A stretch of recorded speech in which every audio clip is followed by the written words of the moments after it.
કોઈ ગુનો બને ત્યારબાદ ગુનેગારોને પકડવામાં પોલીસને સફળતા મળે એને ડિટેક્શન કહેવાય છે અને પોલીસની કાર્યવાહીનો ભાગ છે. પણ એવું કેમ ન હોઈ શકે કે કોઈ ગુનો થવાનો હોય એ પહેલાં ગુનેગારને પકડી અન્ય ગુના થતા રોકીએ? એના માટે તો પ્રિવેન્શન શબ્દ છે. ડિટેક્શન કરતાં પ્રિવેન્શન ઉત્તમ છે અને આવી જ ઉત્તમ કામગીરી આપણા અરવલ્લી જિલ્લાની પોલીસે કરી છે. શામળાજી પોલીસે નવા વર્ષના છેલ્લા દિવસે એક ઉત્કૃષ્ટ ઉદાહરણ પૂરું પાડ્યું છે. નવા વર્ષથી યુપીના ફારુકાબાદથી લૂંટારૂ ગેંગ અમદાવાદમાં લૂંટ સહિતના ગુનાને અંજામ આપવાની હતી. આવતીકાલથી જ કદાચ ગુનાને અંજામ આપવાની હતી. તે પહેલાં જ શામળાજી પોલીસે ગેંગના એક સાગરીતને હથિયારો સાથે ઝડપ્યો.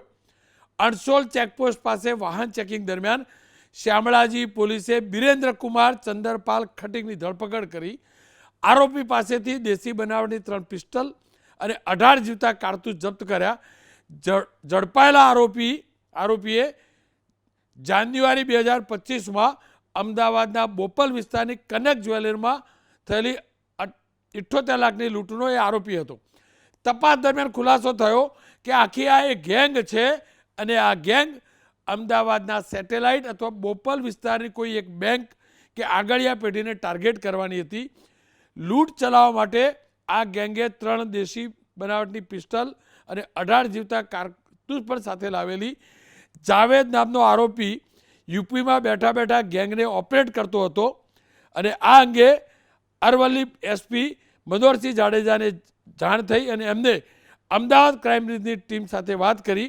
અમદાવાદની ક્રાઇમ બ્રાન્ચની ટીમે એક આરોપીને રાઉન્ડઅપ પણ કર્યો. 2 આરોપી અમદાવાદમાં છુપાયાની હોવાની આશંકા પણ હતી અથવા તો તેઓ યુપી ભાગી ગયા હોવાની પણ આશંકા છે. ટૂંકમાં પોલીસ સતર્ક થાય છે તો ગુનો થતો બચે છે અને વર્ષના અંતિમ દિવસે આપણી આ પોલીસે સાબિત કર્યું છે. ખેર, આજનો વર્ષનો અંતિમ દિવસ હતો.